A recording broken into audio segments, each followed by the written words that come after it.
శరణం స్వామి శరణం. ఈ అయ్యప్ప అనేది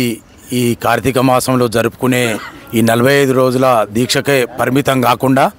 ఈ సనాతన ధర్మాన్ని మన హిందుత్వాన్ని కాపాడుకున్నట్లో సమాజంలో ఒక మేల్కొల్పు అనే కార్యక్రమానికి ఈ గురుస్వాములంతా ఏకమై మరి మామూలుగా రోజు పూజలు చేసుకునే స్వాములను కూడా మేల్కొల్పి ప్రతిరోజు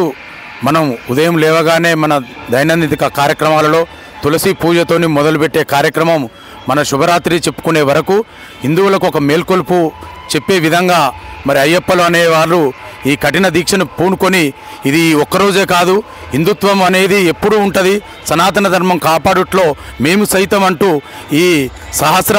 ఘట్టాభిషేకానికి పూనుకున్న ఈ అన్నపూర్ణ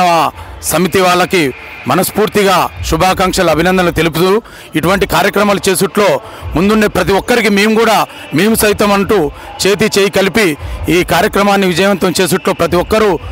విజయవంతం చేసుటకు ప్రతి ఒక్కరు కృషి చేస్తారని ఆశిస్తూ, మరియు చాలామందికి ఇంకా ఇంటిమేషన్ లేదండి. అందరు గురుస్వాములు ఎవరి గ్రూపులకు వాళ్ళు చెప్పుకుంటూ ఇప్పుడు ఇంకా 2 గంటలలో పూర్తి స్థాయిలో గణపతి పూజ కానీ సహస్రాభిషేకం అన్ని కార్యక్రమాలు చేసుట్లో పూర్తి స్థాయిలో అందరూ స్వాములు చేరుకుంటారని ఆశిస్తూ ఇంతటి పెద్ద కార్యక్రమాన్ని పూనుకున్న ప్రతి ఒక్కరికి పాదాభివందనలు తెలియజేస్తూ స్వామి శరణం స్వామియే శరణం.